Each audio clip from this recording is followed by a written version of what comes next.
Another day, another basketball stories na naman ang pagkikwentuhan natin. At ngayon nga, yung pag-uusapan natin ang balitang pagbabalik ni LeBron James sa Los Angeles Lakers. At ang balitang gagawa na nga daw ng trade ngayon ang Golden State Warriors. Base nga sa inilabas na balita ngayong araw, hindi na nga daw po binigyan pa ng front office ng Los Angeles Lakers si LeBron James ng bagong contract extension na siyang rason bakit napilitan nga daw ito kunin na lamang ang kanyang natitirang player option sa team.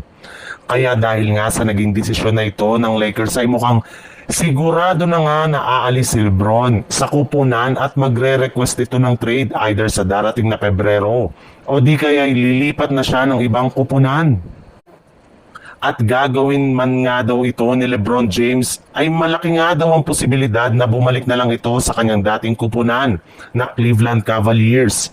Hindi nga kagaya sa Lakers ay may malaki nga daw ang kanyang tsansa na makakuha dito ng kampyonato.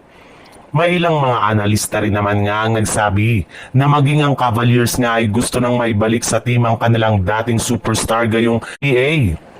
Sa ibang balita naman, kinumpirma na nga ng NBA Insider na official na nga daw inoffer ng Sacramento Kings si Malik Monk sa Golden State Warriors para lamang makuha ang matagal na nilang target na si Jonathan Kuminga na gusto na rin naman ngang kumawala sa Golden State Warriors sa lalong madaling panahon.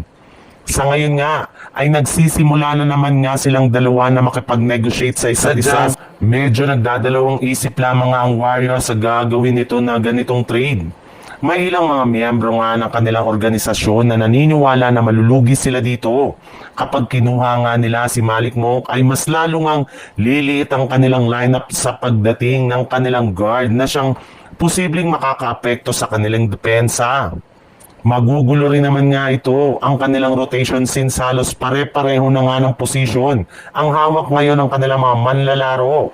Subalit, kahit ano man ngang tanggi dito ng Warriors, dito lang naman nga ang natitirang available na trade kay Kuminga ngayong off-season.